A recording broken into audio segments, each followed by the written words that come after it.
We're going to be talking about an arithmetic series. And the idea between a sequence and a series, the difference is that a series is going to be a set amount of values that would be in a sequence.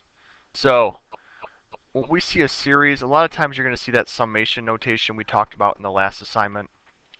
And again, arithmetic series will have arithmetic sequences involved in them. So if you take a look at exercise 1, they give us a sequence. So they give us a recursive sequence with the first term and then how to find each next term. They want us to find the sum of the first 5 terms for this.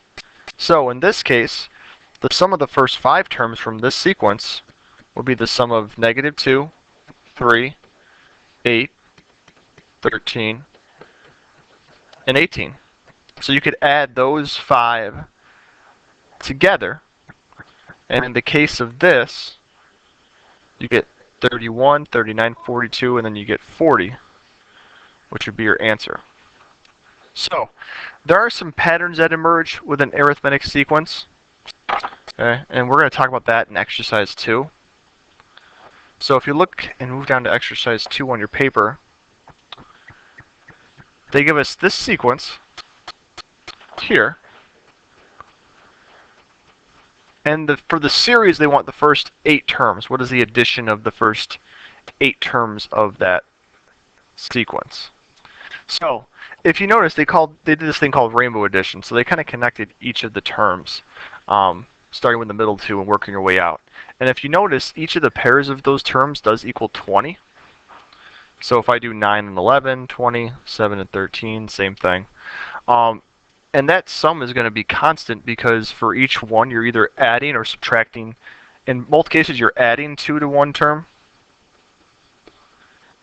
and subtracting 2 to one term each time. So to go from 9 to 7, I take away 2. To go from 11 to 13, I add 2. So in the case of both of those, I end up having the same answer at the end. And notice that there's 4 pairs for part C. So based on what we talked about for A and C, for D it says, what's the sum of this using a multiplicative process? Well, that's just going to be 20 times 4, which in this case would be 80. So for E, we're going to talk about the formula we're going to use. And you want to keep this formula handy as you go to the classwork assignment. But for a series of numbers, if you want to figure out the sum of it, and it's a really long series, what you can do is you can take the amount of elements, n, if you add the first term and the last term, and you divide all this by 2, it'll give you the answer of that sum. So like in the case of the one we just did, if I have, in this case I have 8, it was a series of 8 terms. So I would have 8, and then I have the first term which was 3. I have the last term which was 17. And I would take all that and divide it by 2. So I could type that in the calculator, and I'll do that one here right now. And what I'll end up having is I'll have, first I'm going to use my fraction option. So I got 8 parentheses 3 plus 17 parentheses. Go to the bottom, divide by 2, and you'll see I got that answer of 80, which we had over here. Okay. Now let's take a look at another example.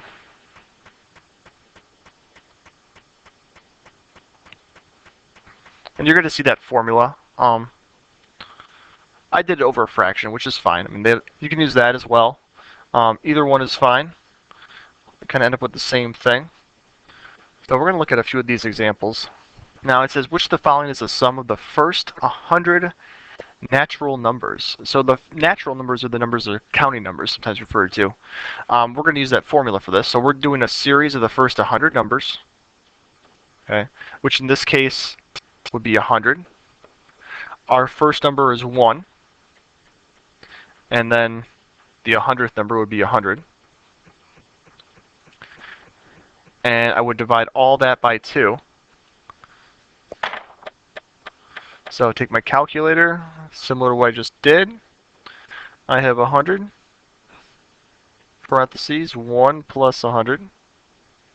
And if you wanted to simplify what's in the parentheses, you can do that as well. Divide it by 2. We end up with, so if you added all those numbers from 1 to 100 together, you'd end up with 5,050.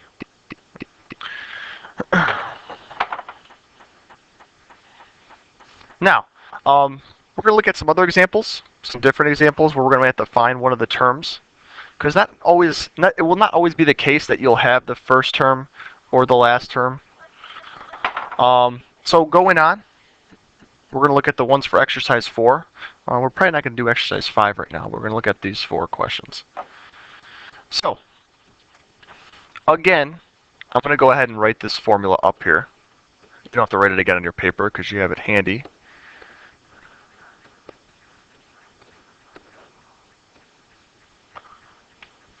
So going ahead, now it says the sum of the 16 terms. So I know there's 16 terms. Now, 16 is my first number. The first term is -10, and the last term is 50. And I'm dividing this by 2. So I'm not going to go ahead and type that out in the calculator right now. I'm just going to show you how to set it up. But then again, you would put that in the calculator and see what you get. And if you're in class, you can always ask me and make sure double check what you typed in. Now for B, it says here the first term is -8. The common difference is 6, and there's 20 terms. So I know there's 20 terms. The first term is -8. So I got 20.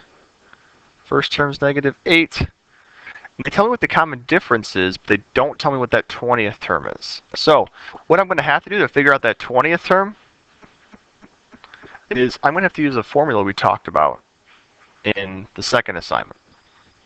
So if I want to find a certain term, it's going to be the first term plus the multiplication of how many terms subtract 1 and the common difference. So I need to figure out what this second number is going to be. So for this one, I'm going to write this down here. The 20th term, which is the last term, it's going to be the first term, -8, plus 19 times D, and the common difference is 6. So what I would do now is I would type this in the calculator, and then whatever answer I get for it, that's going to go in that spot to figure out the final answer. Now, if you look at C, they tell us the last term is -29, and the common difference is -3. So, we know how many terms there are. There's 12 terms. We have 12 for the first number. Now, I don't have what the first term is, but I do have what the last one is. I know I'm going to be dividing by 2. Now, I can use that formula we just talked about. However, what is going to go where is going to be slightly different. So if I'm going to find, in this case, we're talking about the 12th term. So I know what the 12th term is, -29. I don't know what the first term is, so I'm going to call that A01. But I'm going to be adding to that, in this case, which would be n minus 1, which is 11, and the common difference, which is -3. So I'm trying to figure out, in this case, what A1 is going to be. So if I multiply these two together, and I'll write this over here, I get -29 equals the first term minus 33. And then if I add 33 to both sides, that's going to give me the first term of 4. So that would be 4 that would go into there. Okay. Now, in the case of D, notice with D, a little different from A, we don't know how many terms there are. Okay, so I don't know how many terms there are in D. I could go ahead and write them all out, but I mean, there's got to be a quicker way. So what we're going to do to figure this out is we're going to go ahead and use that arithmetic sequence formula we just used. Now I know what my first term is, and I know what my last term is. So I know that 77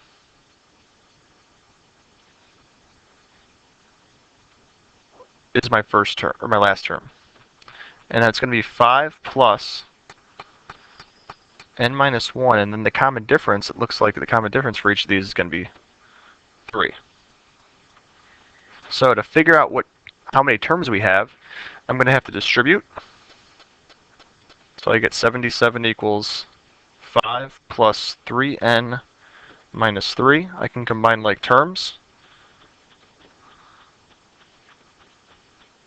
And then I can get n by itself. If I subtract 2 on each side, I get 75 equals 3n, and divide by 3, I'll get that n is 25. So that's my value for n right now. Which means I can go ahead and write that formula. If we have a 25 term series, it'll be 25. Our first number was 5. Our last number was 77. We're dividing that by 2. So you have to make sure when you're using the series formula that you do have those necessary values. You have n, which is how many terms. You have the first number and the last number. If not, you will have to use this in some form to help you find that value. Okay. So try some of the problems on the next page, and if you get stuck, please ask me in class.